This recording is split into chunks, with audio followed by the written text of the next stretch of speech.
শাস্তি যে কাউকে আর রাজাকার ট্যাগ দিলে তাকে মারা জায়েজ হয়ে যায়। এই আওয়ামী ধর্মের এই বয়ান থেকে উনি চিন্তা করেছে কি ঢালাওভাবে দেশের সাধারণ শিক্ষার্থী এবং আন্দোলনরত যারা আছে সবাইকে তিনি রাজাকার ট্যাগ দেয়। আপনাদের তো এই যে জুলাই বিপ্লব হয়ে গেল ছাত্র জন ছিল, কিন্তু আন্দোলনটা কিন্তু এটা না। আমাদের মূল টার্গেট ছিল যে আমাদের ওই সময় থেকে যে কিভাবে এই দেশ থেকে ফ্যাসিস্ট। প্রিয় দর্শক আসসালামু আলাইকুম। জুলাই বিপ্লবের স্মৃতিচারণা নিয়ে আইন ইসবিডির বিশেষ আয়োজন লাল জুলাইয়ের দিনগুলিতে আমি জুয়েল আজম আপনাদের স্বাগত জানাচ্ছি। আজকে আমাদের এই অনুষ্ঠানে অতিথি হিসেবে উপস্থিত আছেন জুলাই বিপ্লবের অন্যতম একজন সাবেক সমন্বয়ক এবং বর্তমান সরকারি শহীদ সোহরাওয়ার্দী কলেজের বৈষম্য বিরোধী ছাত্র আন্দোলনের আহ্বায়ক লিখন ইসলাম। আসসালামু আলাইকুম। ওয়ালাইকুম আসসালাম। কেমন আছেন? জি আলহামদুলিল্লাহ ভালো আছি। আপনাদের তো এই যে জুলাই বিপ্লব হয়ে গেল ছাত্র জনতার যে ত্যাগ, কিভাবে শুরু হলো এই আন্দোলন আপনার? দেখেন, এই আন্দোলন তো যেহেতু হচ্ছে শুধু বৈষম্যবিরোধী আন্দোলনের যে কোঠা না মেধায় এই জায়গা থেকে যেহেতু আমাদের মূল লাইনটা এটা ছিল, কিন্তু আন্দোলনটা কিন্তু এটা না। আমাদের মূল টার্গেট ছিল যে আমাদের ওই সময় থেকে যে কিভাবে এই দেশ থেকে ফ্যাসিবাদ দূর করা যায়। যে দেশের একটা দীর্ঘ একটা সময় তারা হচ্ছে দেশের মানুষের স্বাধীনতা অর্থাৎ বাক স্বাধীনতা নাই, কারোর বিপক্ষে আপনি কথা বলতে পারেন না, সেটা হোক সত্য। কোনো কথা বলতে পারেন না, কোনো মত দিতে পারবেন না। আপনার মত দিলেই হচ্ছে কি বলে যে আপনাকে হচ্ছে বলে যে এই দেশ ছাড়, মানে এমন একটা বিষয় হয়ে গেছে যে এই দেশটা হচ্ছে তাদের হচ্ছে বাবার। তো এই জায়গা থেকে আমাদের হচ্ছে যে আন্দোলনটা তারা হচ্ছে মূল সূত্রাঘাত যদিও ছিল হচ্ছে কোটা বিরোধী, বাট আমাদের সম্মিলিত একটা আন্দোলন ছিল যে আমরা হচ্ছে এই দেশকে হচ্ছে ফ্যাসিবাদ মুক্ত করব। এই চিন্তা ভাবনা থেকে কিন্তু আমাদের অগ্রসর হওয়া।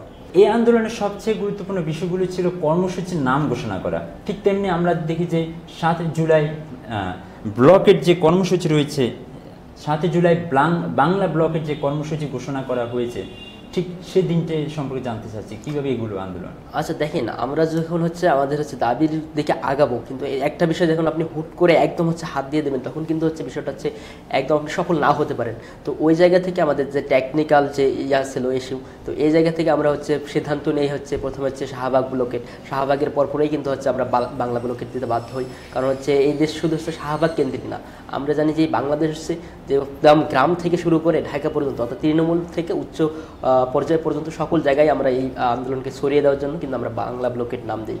আর ওই সময় যে আপনার যেটা বললেন যে বাংলা ব্লকেটের সময়টা কীরকম কেটেছে, ওই সময়টা আমাদের অনেক চিন্তা করতে হয়েছে যে সামনে আমরা কীভাবে আগাবো, কীভাবে অগ্রসর হব, সব কিছু চিন্তা ভাবনা করেই কিন্তু হচ্ছে আমরা হচ্ছে এই নামটা সিলেক্ট করি।